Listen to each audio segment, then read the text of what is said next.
right. Hello, everyone, and welcome to this G-Connect webinar today. It is Tuesday, 7th of April. My name is Eric, and we're broadcasting live from the Experience Center here in Berlin. As you can see here, I have some speakers that you could listen to. And I'm happy that you all joined. And this topic today that we're going to cover, or I'm quickly covering today, is Immersive Audio Demystified. Now, immersive audio is a very big field of applications and formats and things. So this presentation is meant to be a rough overview about what is meant with the word immersive audio, what applications are it, what formats we're talking to. So for some of you, it might be a recap of something that you already know, but I also hope that you learn something new. And a quick word to me and myself. So I'm Eric. I joined Genelec 1.5 years ago, but prior to working for Genelec, I was working in post-production as a re-recording mixer, as an engineer, and I was also responsible for the first German Dolby Atmos mixing stage that has been built in 2012. So that means I'm quite deep in these immersive workflows, especially Dolby Atmos. But yeah, and then I joined Avid as a pro audio solution specialist. And then now I'm working for Genelec, taking care of the German speaking countries mainly, but get dragged into all other countries as well, where immersive audio plays a role or a crucial role. All right, so let's get started. I have a little agenda for you. So first of all, because it's a basic introduction session, we have to cover what means immersive audio? What is immersive audio?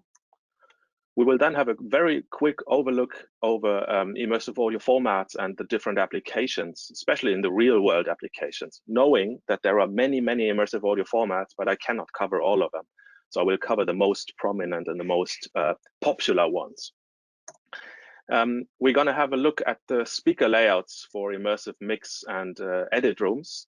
But for this topic, I can already kind of do the cliffhanger to the next webinar, where I'm going to go in more detail about designing rooms and immersive speaker setups for mix and edit rooms. So that's why I'm covering just quickly today. We're going to have a quick look into Dolby Atmos and MPEG-H content creation tools, because these are at the moment the most prominent formats. We're going to have a quick look about the tools that are needed to create these sound mixes and these content in this format. Ambisonics is something that I'm covering very quickly as well, because I think it is a very important piece of the whole immersive puzzle these days. And so what is immersive, what is ambisonics, where it's used, etc.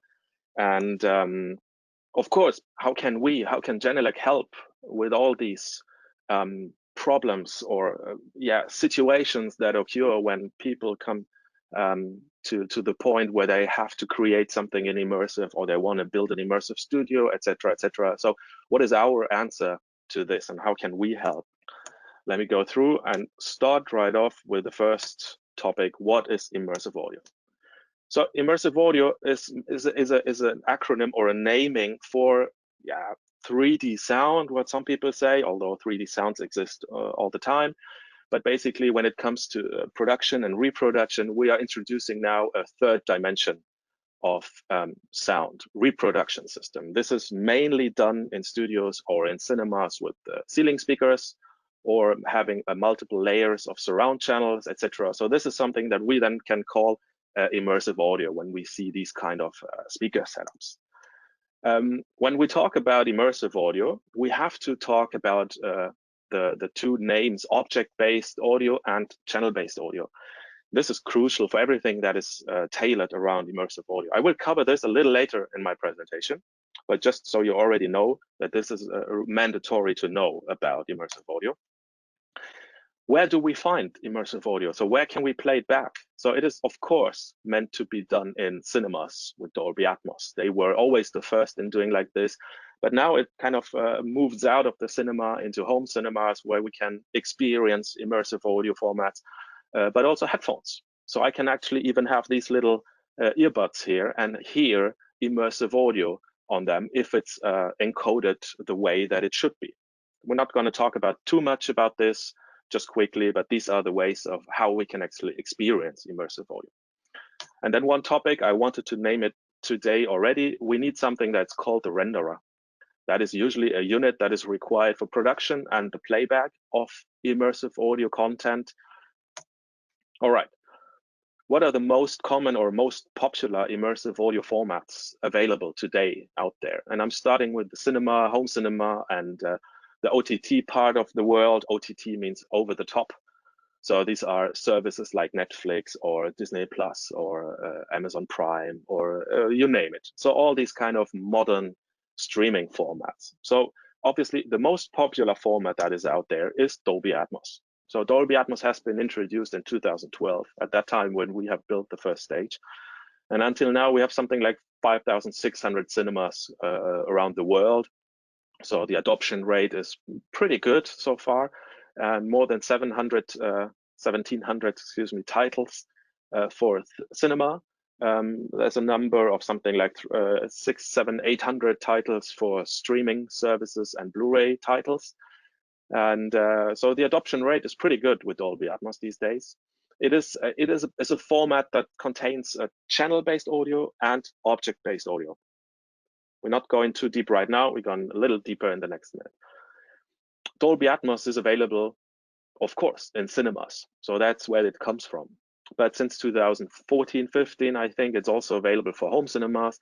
There are TV channels broadcasting in Dolby Atmos, which is a good thing, because now even more people can experience this format on all kind of devices. Music production. So the modern music production, Dolby has launched an initiative, Dolby Atmos for Music, late last year, where they push it really hard to get a lot of titles mixed in Dolby Atmos, especially for music content, which is a great thing. And there's a lot of stuff that's happening right now. And a little bit of VR, so virtual reality, although Dolby moved out of that field a little bit. Another very nice, interesting, big 3D sound format is Auro 3D. It has been introduced way earlier in 2005. It comes from a Belgian studio, Galaxy Sound, with a man, Wilfried van Balen, behind that, the owner of that setup. And it's a channel-based system that you can find somewhere between 9.1 and 13.1. I will cover this a little later, what all these numbers actually mean, because that is also crucial to understand. Auro 3D is a very nice sound format that you can obviously also find in cinema, not as many as Dolby Atmos, but home cinema is all kind of equipment that is Auro 3D capable. And a lot of titles have been mixed for Blu-ray in Auro 3D that you can then experience on all kind of different systems. And a lot of music production is taking place in Auro 3D. Yeah. Now let's have a look very quickly on the immersive audio formats that are available today for broadcast. So for live broadcasting. So a fairly new one, a new player in that industry is MPEG-H. And MPEG-H is a format that has been introduced by the Fraunhofer Institute. It's a German institute, a research institute. Some of you might know them because they were also responsible for the MP3 codec, like some 20 years ago, 25 years ago. So these guys are doing everything about researching audio codecs, formats, etc. And it's an object-based sound format. Again, what that means, I'll see just a little bit later. But interesting is that it is part of a broadcast standard, the ATSC 3.0 broadcast standard. So that means every TV channel or broadcast enterprise who's distributing in ATSC 3.0 their standard, they can actually incorporate MPEG-H audio and have an immersive sound that they can feed to their audience. So that's why the main field of application is broadcast here, but the second one is music. And why that is, I'm going to cover just a little later. And then it might sound like a little niche format, but it's still very important for our friends in Asia, especially in Japan and in China, the 22.2 sound format that has been introduced by NHK. NHK is the Japanese state broadcaster.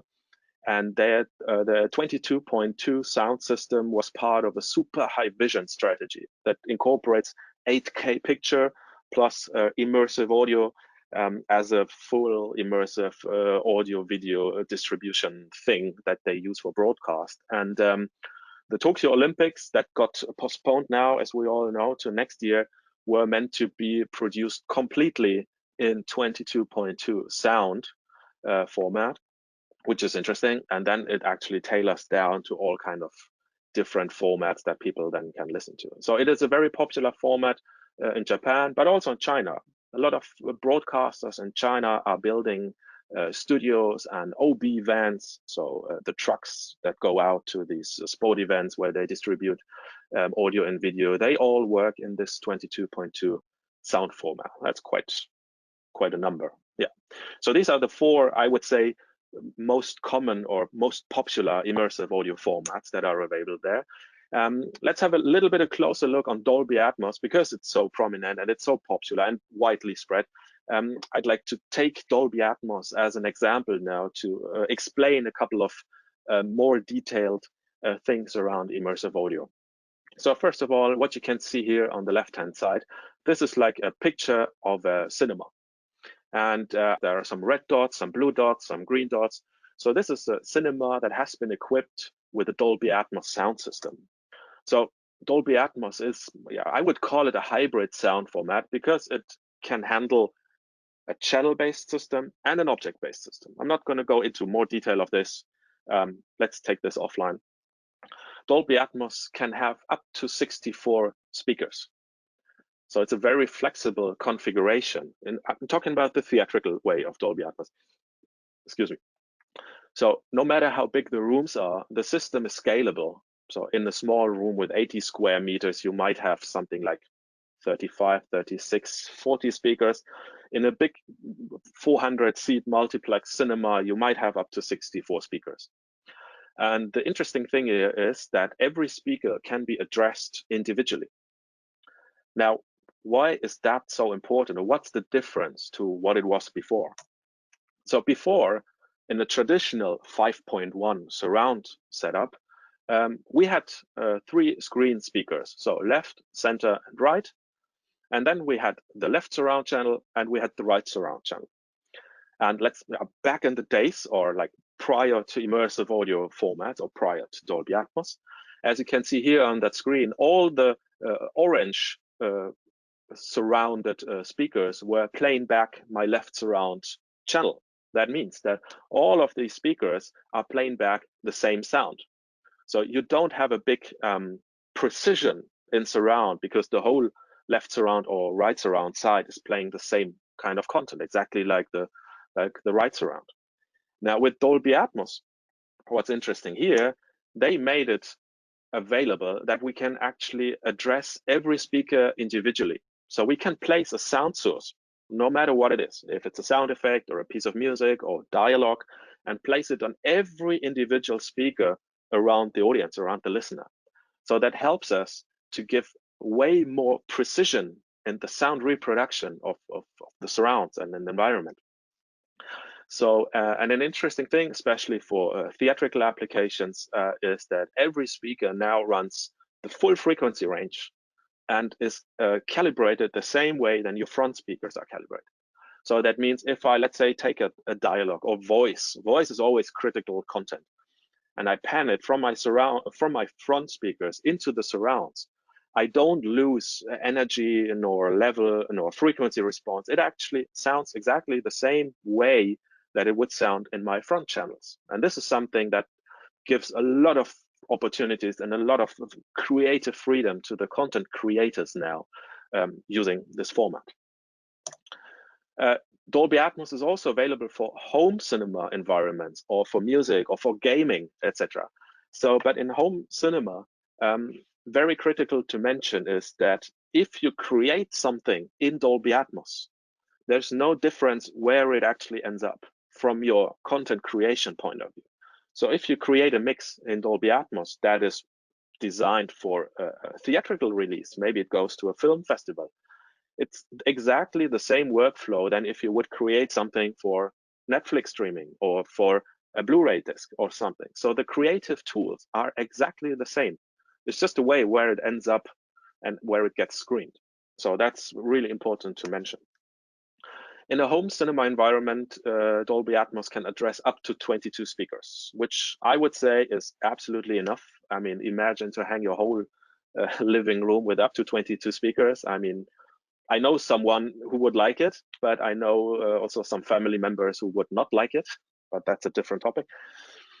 The most common setups that we find in home cinema environments are 512 channel speaker systems, 514, 714. You might have heard this already or have read this on an AVR, on a receiver, what kind of channel count this system is capable. And if you tend to build a studio or create an environment where you can do Dolby Atmos or music production in Dolby Atmos, it follows exactly the same principle, guidelines, and rules than it would do for home cinema or home cinema. It's exactly the same style. So if you equip a room in a home cinema environment, you can mix for Blu-ray, for Netflix, for all kind of theatrical content or prepare, and you can also do all kind of music stuff in there. Not to forget some other formats here as well. Oro 3D is also an interesting format that plays a key role here. Oro 3D is set up in 3 different layers. It's a channel-based system, although to be fully complete, there is an object-based version of Oro 3D, which is called Oro Max.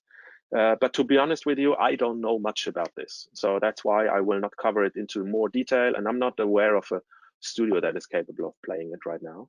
So the channel-based system here in Oro is pretty simple. They follow a little bit a different path than Dolby. They will add 3 layers of sound.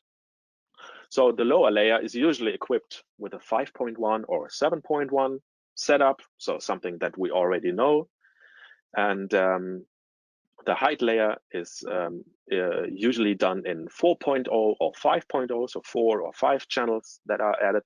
And then there's the opportunity to add an optional mono voice of God. It's a mono sound source above the audience, which works as a top layer. So it's actually 3 layers around the audience to create the soundscape. Interesting and worth to mention is that Oro 3D is also a format that can be used for a direct microphone setup.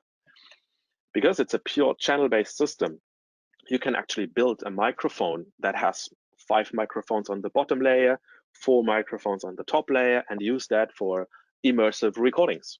And a lot of classical or jazz recordings are done in such format. And the good thing is that if you play it back in an Oro 3D environment, you don't have to mix it, because your microphone channel matches directly the speaker feed and the speaker channel. Of course, you would mix it and treat it and put some EQs and compression, etc. But necessarily, you would not have to do it. Whereas in Dolby Atmos, you have to touch the elements and place it in the room. Now, very quickly, just giving some information about MPEG-H audio as well. As I said, it's a purely object-based format, part of this already mentioned broadcast standard, the ATSC 3.0. And MPEG-H offers some interesting interactive features for end users. So basically, you can think of having. I give you one example of German TV. So there is one TV series every Sunday, and whenever this series is running, the telephones at the broadcast stations are burning because people tend to not understand the dialogue, especially the 60+ aged persons. So they all call the broadcast, I cannot hear the dialogue. So with MPEG-H, it's pretty interesting because you could place all your dialogue or vocals or something onto an object, and then you can give volume control to the end user. So the end user can actually dial in the volume and raise the dialogue or raise the narrator. Or if you think about sports distributions or sport programs where you have multiple languages, like an English, a Spanish, a Chinese commentator, you can actually choose which language you want to hear. And that makes it really interesting also for us in content creation, because at the end, we're creating one mix and we add single elements that you give interactive feature to the end user. So this is all possible with immersive audio formats such as MPEG-H audio. MPEG-H audio is also the base for Sony's 360 music format that has been launched last year, end of last year. which is kind of in competition to Dolby Atmos. And interesting as well, we'll see where this takes us, but MPEG-H is actually the immersive base of the Sony 360 music platform.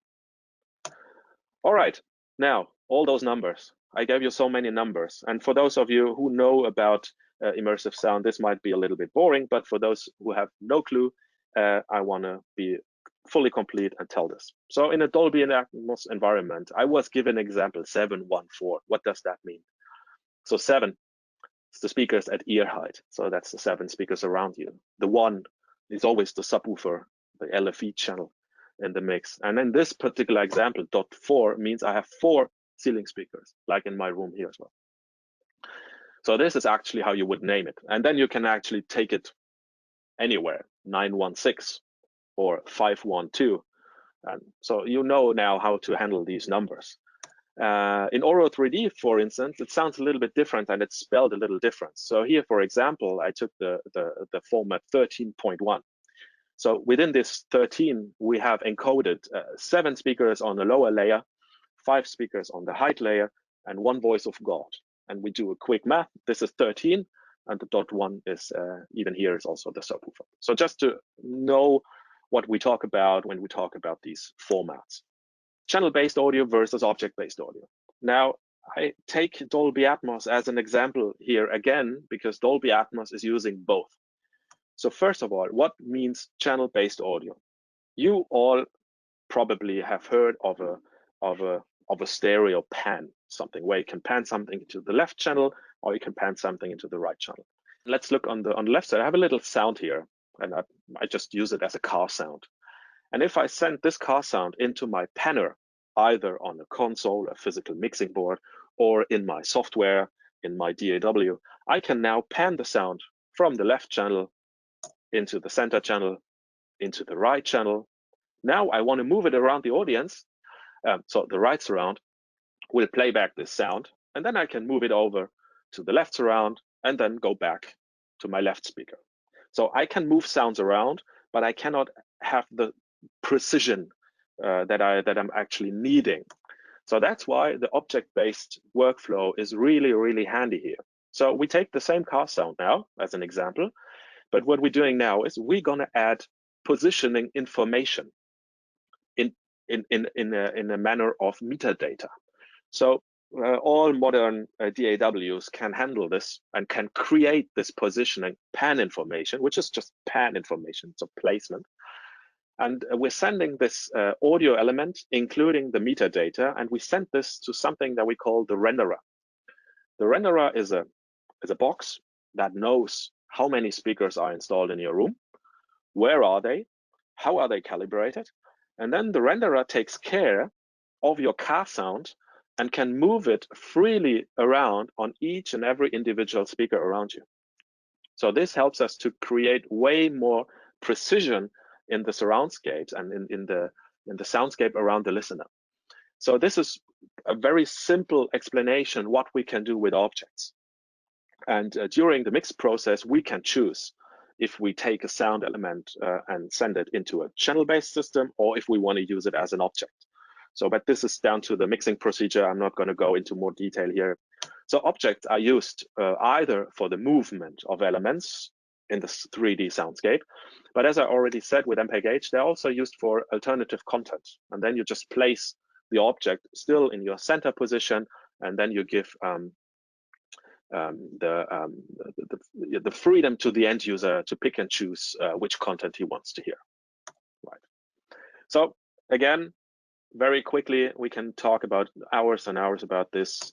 What are the tools and the content solutions that are available? And now again, Dolby Atmos, because it's the most popular and that's the one I know most, I know best. So if we want to create something that goes into cinemas, so for a movie, a soundtrack for a movie, I would need a room that has been kind of certified by Dolby, that has been calibrated by Dolby. It's a long process.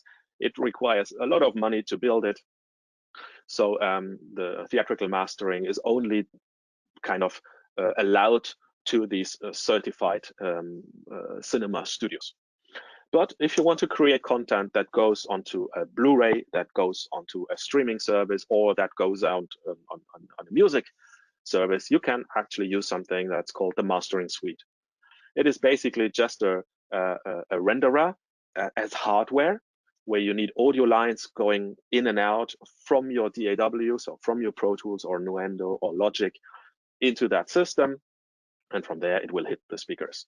There is an optional certification program from Dolby available, but this is not necessarily mandatory to buy the mastering suite. So you can put up a room, equip it with an amount of speakers that you're comfortable with, that your room can handle, can install the mastering suite, and then you're good to go to create Dolby Atmos print masters.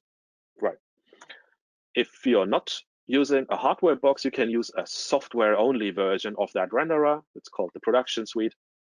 And this is mainly used for editorial, for QC, for doing some pre-mixing before you then go into a bigger studio for the mastering, etc. And that's the Dolby Atmos production suite. It all follows the same way of creation, of content creation.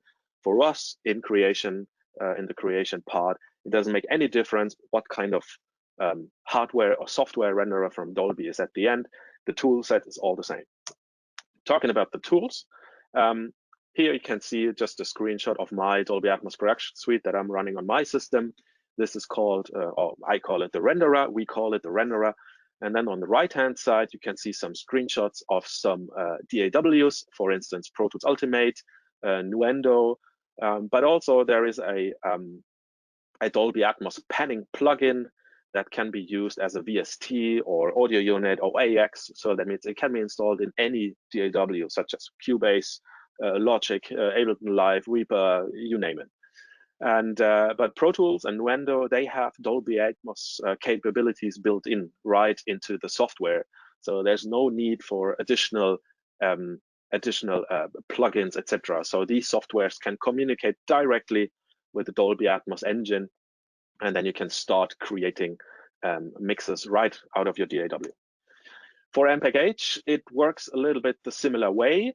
There is an MPEG-H authoring plugin from Fraunhofer, the guys and girls who created this format, and there is a qualification process that lets you kind of get hold of this plugin. So you have to say that you're a studio, you're working in this and that field, and then you're granted access to that plugin, which is basically free of charge. And you can implement this in all kind of DAWs to start creating MPEG-H content. Another very interesting tool is the Spatial Audio Designer by a company called New Audio Technologies, based in Hamburg. And they can actually use that and create this as well to create MPEG-H content, but also some other interesting, fancy, immersive stuff can be done with that one as well, just to be fully complete on this. Okay, now let's take it further a little bit, go towards the end of the production chain. Let's think we have created a soundtrack now, a Dolby Atmos mix. How does this actually go to my end user, to my end customer? How can he actually experience it? What happens on the way to his home cinema or to his headphone? So of course, we have a mix that gets recorded as everything. This recorded mix, the Atmos Home master file, will be encoded. Another software, another process. It gets a little bit more complicated, but not that much. So the Atmos Home master file can be encoded in either a Dolby True HD codec or Dolby Digital Plus.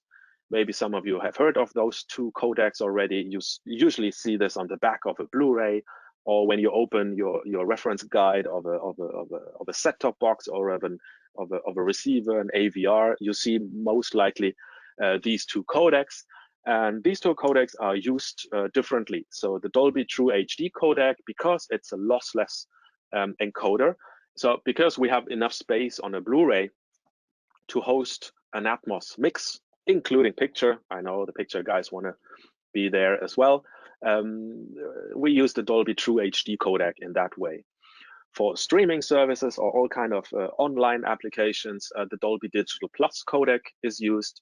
That is not lossless, that's a lossy encoder, but still the quality is fabulous. And if you have a Netflix account or a Disney Plus or an Amazon Prime account, and have the possibility to hear is you will hear the Dolby Digital Plus encoded audio.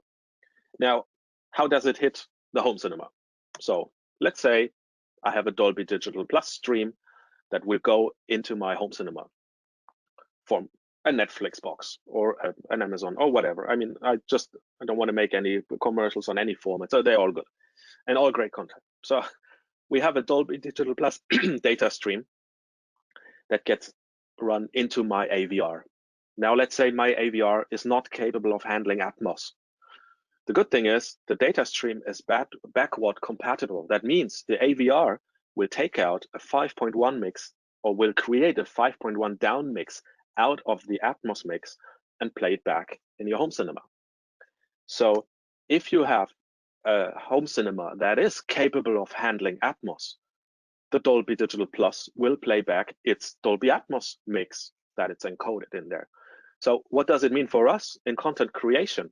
That's crucial, because we just create one mix, a Dolby Atmos mix, and whatever happens at the end of the chain, kind of the end user or the equipment of the end user takes care of the appropriate format that he's able to listen to, which is good, because I remember 10, 15 years ago, we were mixing every single deliverable individually. So we did a 5.1 mix, then we did a 7.1 mix, then we did a 5.1 mix for DVD and Blu-ray, compressed, like dynamically compressed. Then we did a stereo version for TV. We did a stereo version for airplanes, etc., etc. All of these kind of things are kind of a little bit gone, because the Dolby Digital Plus incorporates and can handle all of these formats directly, which helps us a lot. I believe virtual reality and ambisonics is also part of the immersive sound world.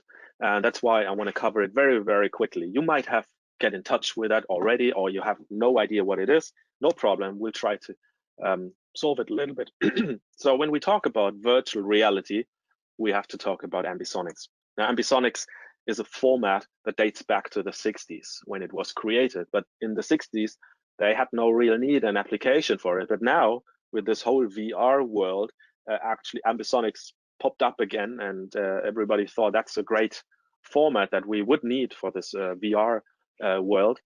And it's basically just ambisonics just describes a procedure to capture and play back spherical soundscapes. So there are ambisonic microphones, for instance, available from all kind of vendors. They look pretty funny because they have usually 4 capsules or more angled precisely around, and then you can actually go out and record a 360 soundscape. In ambisonics, we are not talking about channels. Here we talk about orders. So there's a first order ambisonic, which is actually a 4-channel mix, a second order, third order, and so on and so on and so on. I'm not going to go into more detail, but it's interesting on the next page when we see how the production chain looks like. In order to mix ambisonics, we need plugins that convert, for instance, the recorded ambisonic microphone into a format that we can then handle in our DAW. So there are usually plugin suites that take care of this.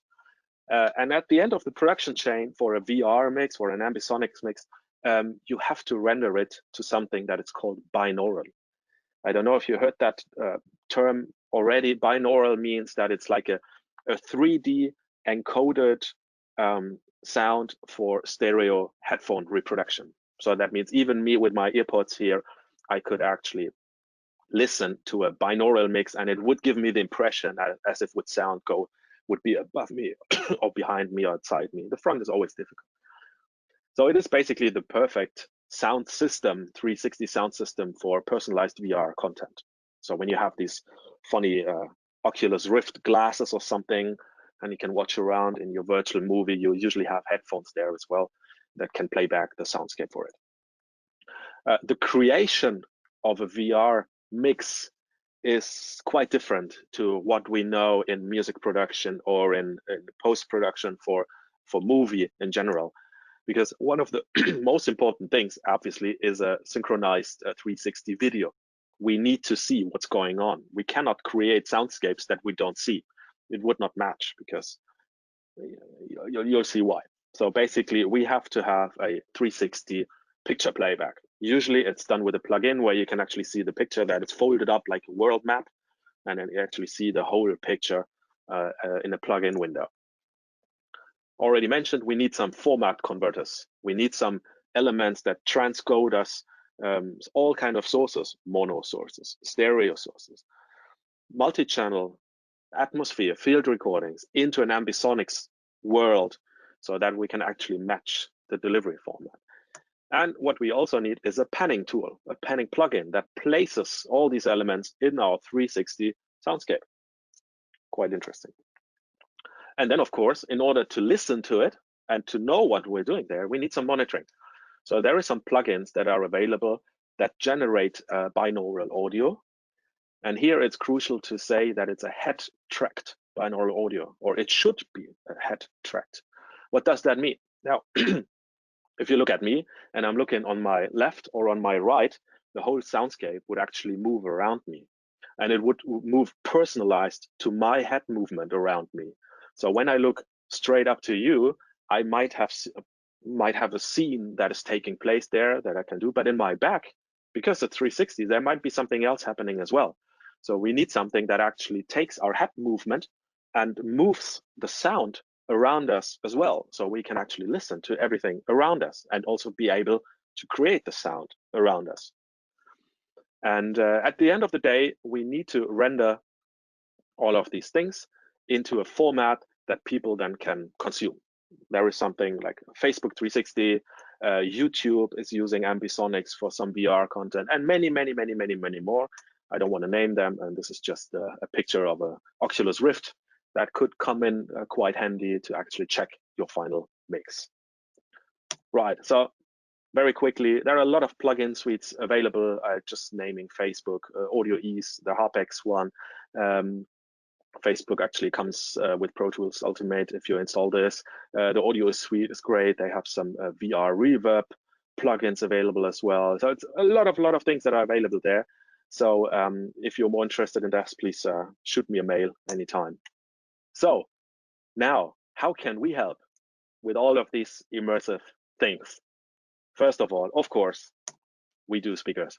As you can see here on the back of me, and this big body here behind me. I had to do this move. I practiced it before.